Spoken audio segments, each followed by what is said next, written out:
inside the Apostolic Palace of the Vatican on the night of October 30, 1503, something happened that shook the Christian world to its core. Under vaulted ceilings, built to honor the divine, 50 naked courtesans crawled across the freezing marble floor. Cardinals and bishops stood frozen, their silence heavier than the air itself. And at the center of it all, watching, smiling, even laughing, sat Pope Alexander VI. He presided over the scene like it was his own twisted celebration. But what the witnesses saw that night was only the opening scene. The true nightmare had not yet begun. What followed would be so depraved, so violently opposed to the very idea of sanctity, that even the most hardened chroniclers centuries later struggled to write it down without hesitation. This is the story of Lucrezia Borgia, a woman trapped in a dynasty where power mattered more than blood, faith, or human dignity. A woman whose wedding night became one of the darkest stains in Vatican history. If hidden horrors of the past fascinate you, subscribe to Grim History, hit the like button, and once you reach the moment that unsettles you most, tell me where you're watching from.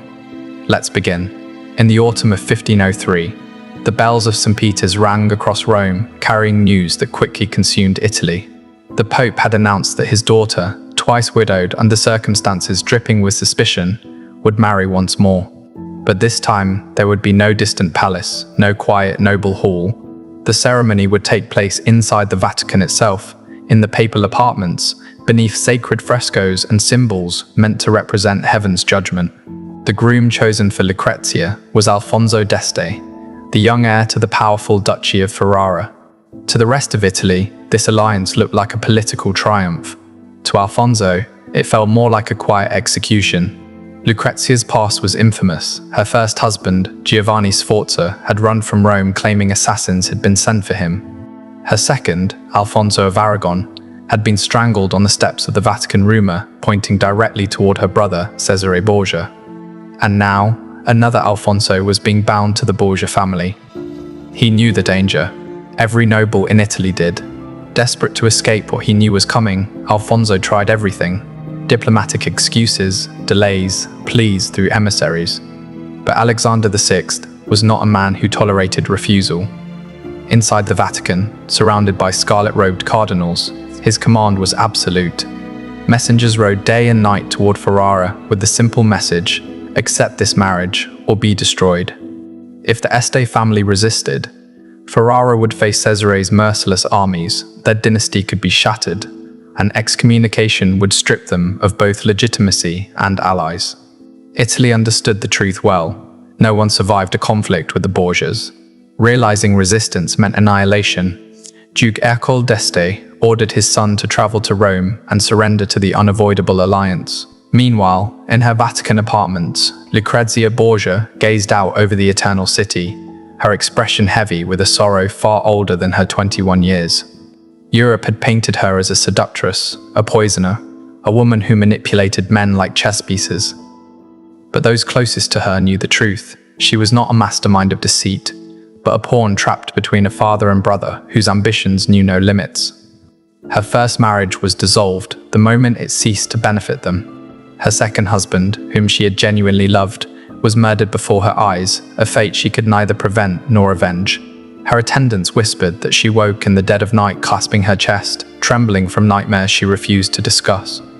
She knew this third marriage would not bring love, but even she could not imagine what her wedding night would become. Something dark, calculated, and cruel was gathering behind Vatican walls.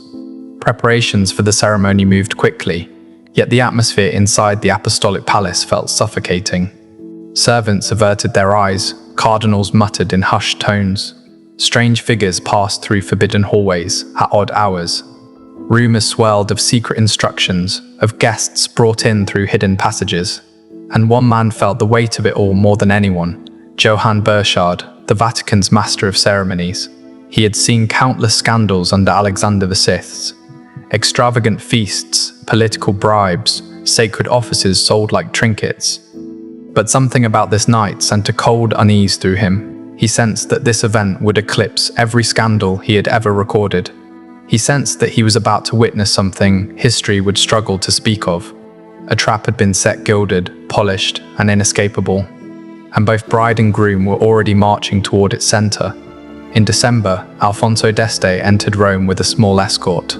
His journey from Ferrara had dragged him through frozen mountains, battered roads, and a growing dread that settled heavily on his chest. But nothing prepared him for the sight of the Vatican, a stone colossus rising above the city, half bathed in candlelight, half lost in scaffolding. It looked less like the heart of Christianity and more like a fortress built to swallow those who dared oppose it.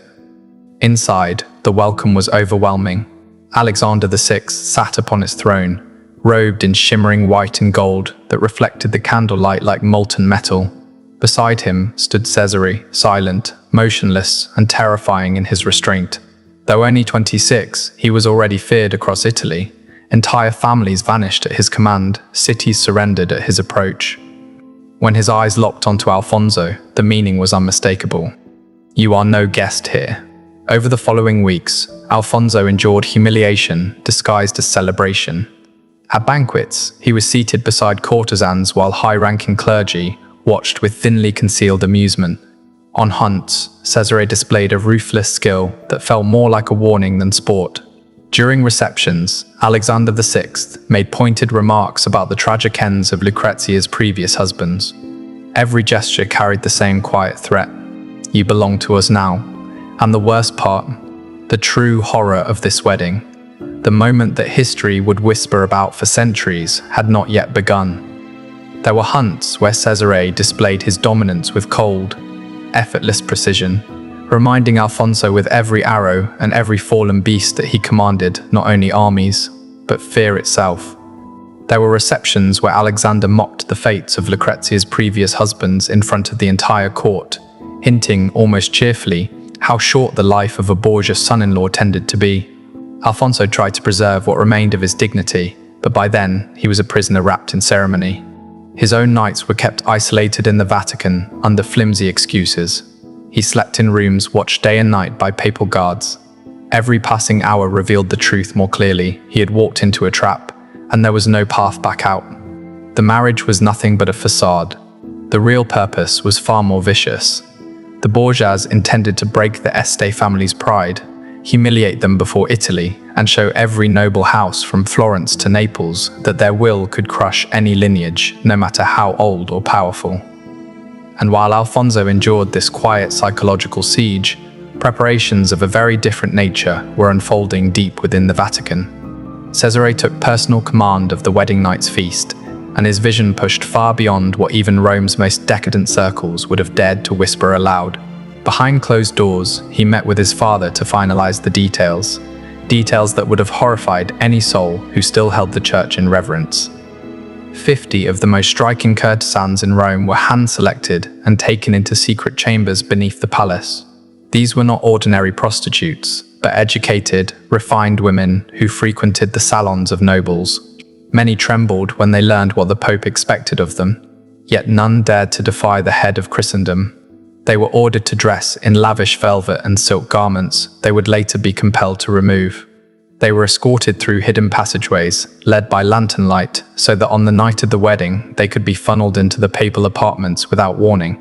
Servants who witnessed these preparations crossed themselves repeatedly, whispering prayers that clung to their lips like frost. They knew something unholy had begun to rise within the walls of the Vatican. Even Lucrezia sensed it. Though she was deliberately excluded from most preparations, she felt the dark tension thickening in the air. Her maids reported unfamiliar faces slipping through corridors, courtesans appearing in rooms where they did not belong, and her brother Cesare moving about with a smile that made their blood run cold. The night before the wedding, unable to endure the suffocating atmosphere, Lucrezia fled to the Sistine Chapel. Beneath Michelangelo's vast, thunderous sky, beneath the painted hand of God reaching toward Adam, she collapsed to her knees. She prayed not for love or happiness, but for rescue, an intervention, a sign, anything at all. But the chapel remained silent. The divine felt impossibly distant. The candles flickered in the winter air, sneaking through ancient cracks, as though straining to stay alive. Outside, the Vatican prepared for a celebration that would blur the line between sacred ritual and unspeakable corruption. In his chamber, Johann Burchard, the master of ceremonies, reviewed the final protocol. His hand trembled as he dipped his quill. He understood too well that what he was about to record would either be buried forever or stand as the most damning document in the history of the Church. The night of October 30th, 1503 was approaching, and with it, a spectacle that would drag even the walls of the Vatican closer to hell. October 30 dawned with the grandeur of a papal wedding. The bells of St. Peter's echoed over the 7 hills of Rome. Crowds thronged the streets surrounding the Vatican, eager to glimpse the infamous bride. Inside the Apostolic Palace, Lucrezia was prepared by a dozen attendants. She wore a gown of shimmering silk, embroidered with gold, glowing like liquid flame beneath the candles. Her hair, long, bright, and carefully braided with pearls, fell down her shoulders in intricate plaits. Her face was pale, powdered to mask the exhaustion and fear beneath her eyes. When she looked into the mirror, she did not see a bride. She saw a sacrifice. The ceremony was held in the papal chapel, a chamber drowning in gilded walls and holy paintings. Alexander VI officiated personally, his booming voice filling the sacred space as he bound Alfonso and Lucrezia together before God. Rows of scarlet-clad cardinals stood rigidly along the chapel, their expressions carefully carved into masks of devotion. But behind their practiced piety flickered something else, dread. Every one of them knew the Borgia reputation. Every one of them sensed that what they witnessed today was only the prelude. After the ceremony, the guests were escorted to the Borgia apartments, halls resplendent with frescoes painted by Pinturicchio. Stories of saints, heroes, and myths stretching across walls now tainted by the debauchery that approached. Enormous tables overflowed with roasted boar, pheasants still adorned in their feathers, piles of exotic fruit, and goblets of wine from the finest vineyards in Italy. Cardinals, Roman nobles, emissaries from Ferrara, and hand-picked courtiers filled the room. Alfonso and Lucrezia sat at the head table, trapped in a celebration that already felt unreal, like a masquerade masking something darker beneath. At first, the banquet unfolded like any noble feast. Gentle music from lutes and viols drifted through the air. Toasts were offered, hollow compliments exchanged, and polite diplomacy performed. But as the night deepened, the atmosphere shifted. Alexander, already flushed from heavy drinking, grew louder, more jubilant. Cesare, silent until then, slowly rose and delivered a subtle command with a tilt of his head. The massive doors slammed shut. Guards took their positions. No one would leave this room. What happened next tore through the last remaining boundary between decadence and depravity. At Cesare's signal, the side doors opened, and 50 courtesans stepped into the hall, draped in velvet and jewels, but unable to hide the terror in their eyes. A hush fell over the room, thick as smoke. Then Alexander rose from his throne, smiling as if unveiling a masterpiece, and announced that the true entertainment was about to begin. At Alexander's command, the courtesans began to strip themselves of every layer of silk and velvet, letting their dazzling garments slip to the marble floor until they stood completely naked before the assembly. A cathedral built for prayer now stared at a scene that felt torn from a blasphemous dream. Cardinals turned their heads away, their trembling fingers tracing frantic crosses over their chests. Some tried to rise and flee, but the guards at the doors shifted forward with hands resting on their swords, making it unmistakably clear that no one would escape this spectacle. Alfonso could only stare, his face frozen in a mask of disbelief and revulsion. Lucrezia sat beside him, petrified, her tears streaming silently, soaking into the silk of her wedding dress. Her hands clenched so tightly in her lap that her knuckles blanched white. Then came the Pope's next order. The naked courtesans were commanded to dance between the long banquet tables. Servants lit towering candelabras, and the flames cast jagged shadows across the frescoed walls. The women moved through the flickering light like spectral figures, their silhouettes twisting across the holy paintings. Saints and angels watching silently as the Vatican devolved into a pagan ritual. But Alexander was only beginning. In an act crafted solely to degrade, he ordered baskets of chestnuts to be brought in and scattered across the polished marble floor. The nuts rolled between the feet of horrified guests, the sound echoing like faint thunder. Then the Pope announced the next phase of his depravity. The courtesans were to crawl on all fours between the legs of cardinals and nobles to collect the chestnuts, like animals driven into a grotesque contest. The woman who gathered the most would be rewarded with silk cloaks, gold jewelry, and treasures from the papal vault. The humiliation that followed was so extreme that Johann Burchard, hardened by years of witnessing the Vatican's darkest moments, later wrote that he struggled to describe it in words. 50 naked women crawled across the sacred Vatican floor between the robes of church princes, while Alexander and Cesare watched from an elevated platform, laughing, pointing, and placing bets as if this were a cheap performance in a brothel, not the beating heart of Christendom. Some young cardinals, drunk and overwhelmed by the night's madness, laughed and cheered. Others bowed their heads, crushed by the war between their faith and their terror of the Pope. Alfonso sat motionless, unable to comprehend that this nightmare was part of his wedding feast, in the Vatican itself, under the eyes of the man who claimed to speak for God. And Lucrezia, poor Lucrezia, her wedding dress had become a shroud. Her tears had dried into a frozen expression of emptiness. She had always known her father and brother were capable of monstrous things, but she had never imagined they would turn her wedding into a ritual of damnation. Yet even now, the night had not reached its darkest point. As midnight approached and the Vatican clocks tolled 12, Alexander finally declared the end of the Chestnut Banquet. The naked courtesans, exhausted, huddled in corners with their humiliating prizes. Wine soaked the tables. Guests sat frozen, half drunk, half stunned, entirely broken. Alexander, however, was clear-headed, focused, intent, and his next command silenced the hall so completely that one could hear the candles crackle. With a voice dripping in authority, he announced that the sacred duty of marriage now had to be fulfilled. But what he ordered next crushed whatever remained of dignity in the room. He proclaimed that Alfonso d'Este must prove the marriage with Lucrezia, not once, but 3 times, and not in private. Every witness present was to remain in place to verify that the union was sealed irrevocably before both the church and the world. The hall descended into horrified silence. Even Cesare, whose name was synonymous with brutality, looked sharply at his father, caught off guard by the sheer audacity of the decree. Alfonso rose slowly, his face drained of all color. He was a prince, raised on ideals of honor and duty, but surrounded now by Cesare's armed men, their hands gripping their sword hilts. He understood there was no refusing this command. He turned to look at Lucrezia. She trembled like a bird trapped beneath a predator's shadow.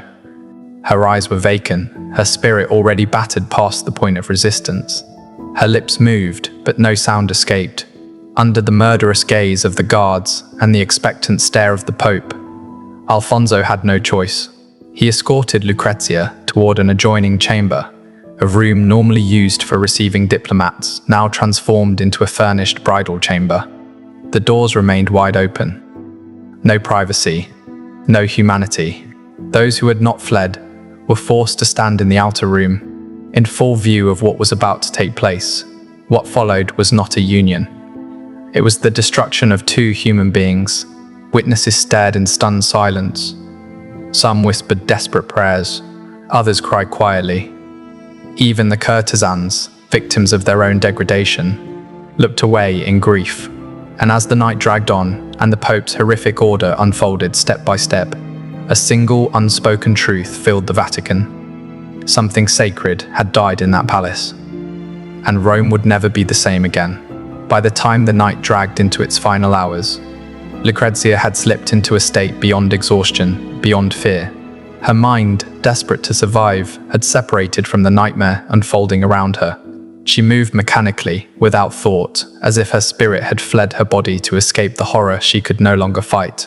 And then, just as the first pale light of dawn crept through the windows of the Borgia apartments, Pope Alexander VI issued the command for the 3rd and final fulfillment of his monstrous decree. Cesare was present again, watching coldly, overseeing every detail with the same clinical detachment he used on the battlefield. When the ordeal was completed, he announced triumphantly that the marriage was now bound 3 times, sealed in the eyes of both the church and the law, impossible to challenge or undo. Alexander VI lifted his wine cup in satisfaction. smiling as if the night had been nothing more than an extravagant celebration instead of a descent into moral abyss. What remained in the room were the survivors, a collection of broken souls, cardinals who had entered the apartment draped in scarlet as servants of God,